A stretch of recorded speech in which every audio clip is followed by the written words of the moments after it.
So today we're going to talk about a field of medicine that's less about one doctor and one patient and more about protecting the health of an entire city, or even a whole country. It's called preventive and social medicine. And yeah, it might sound like a super tough subject in medical school, but its ideas are actually the foundation for how we all stay healthy together.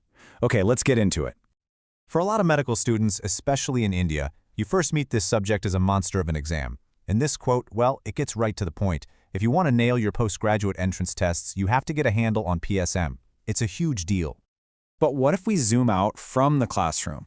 What if I told you the real power of this field isn't about scoring points on a test, but about uncovering the hidden forces that make a society healthy or sick? That's the big question we're really digging into here.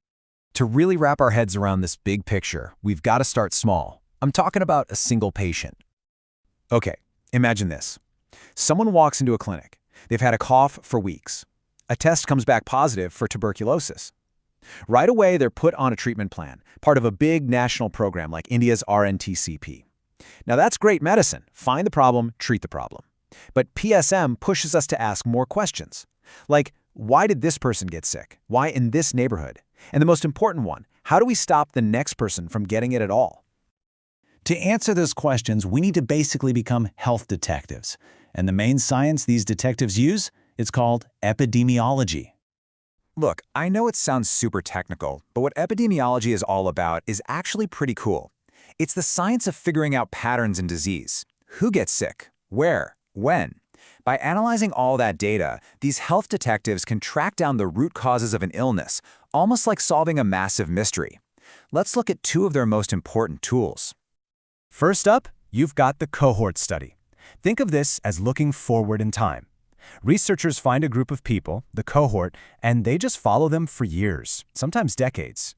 They see who was exposed to something, say a chemical at work, and who wasn't. Then they watch to see who gets sick down the line.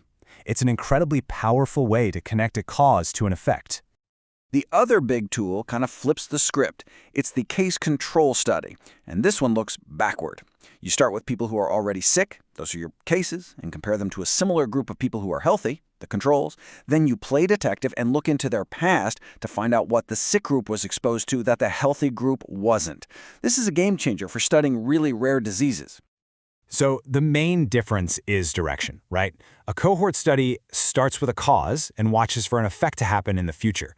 A case control study starts with the effect, the disease, and looks back in time for the cause. Which one you use really just depends on the mystery you're trying to crack. But, this detective work isn't always straightforward. The biggest villain they face is something called bias.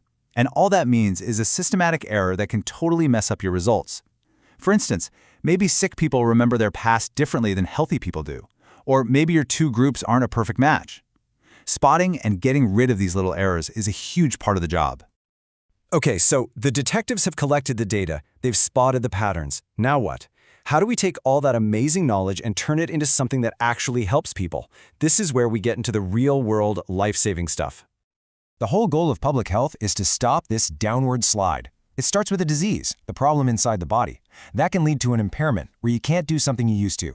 That, in turn, can become a disability, making it hard to do daily activities. And finally, that can become a handicap, putting you at a real disadvantage in life. The key is to jump in and stop this chain reaction as early as possible. And we do that at 3 different levels. Primary prevention is all about stopping the disease before it even starts. Think vaccines or quit smoking campaigns. Secondary prevention is about catching it early through things like screening tests, like a mammogram or a blood test for malaria. And tertiary prevention is about damage control, helping people with a long-term disease live the best life they can through things like physical therapy and rehab. And listen, this isn't just theory. This is the playbook for huge national health programs. That TB program we talked about? Prime example. Or think about programs that fight diseases like malaria and dengue. They do it all. Primary prevention by controlling mosquitoes, and secondary prevention through early diagnosis and treatment. This is how the data from those studies becomes action that literally saves lives. So, we've got the detectives, and we've got the action plans. But how do we know if any of it is actually working? How do we keep score in the fight for public health? This is where biostatistics comes in, and don't let the name scare you. It's basically the engine that powers public health. It takes all the raw data from millions of people and turns it into a clear picture, a scorecard that tells us how a whole community is doing and whether we're moving in the right direction. Check out this number, 1,000. That's roughly how many people one ASHA worker, that's an accredited social health activist, is responsible for in India. These are community health workers on the front lines, connecting families to the healthcare they need. They're the backbone of the whole system. When you imagine that, multiplied across the entire country, you start to see the incredible human scale of public health. So what's on this scorecard? Well, you have classics like the infant mortality rate, which is a really powerful snapshot of a society's health. But we're also looking deeper now. Sullivan's Index, for example, measures how many years you can expect to live without a disability. And DALYs, or disability-adjusted life years, measure the total burden of a disease, combining years lost from dying too early and years spent living with a disability. It's a huge shift from just counting how long we live to measuring how well we live. All of this, the detective work, the action plans, the scorecards, it all rests on one single powerful idea. And that idea is social medicine. It's the understanding that our health isn't just about germs or genes. It's about our income, our education, the air we breathe, the society we live in. All these social and environmental factors have a massive, massive impact on our well-being. It's what connects that one person in the clinic to the entire world around them. Which brings us to a really big shift in thinking. For the longest time, we just thought of health as, not being sick. But what this field teaches us is that health is so much more. It's a positive thing. It's a resource. It's the field that allows us to go to school, to work, to have a family, to be part of a community, to live a full and meaningful life. So I'll leave you with this to think about.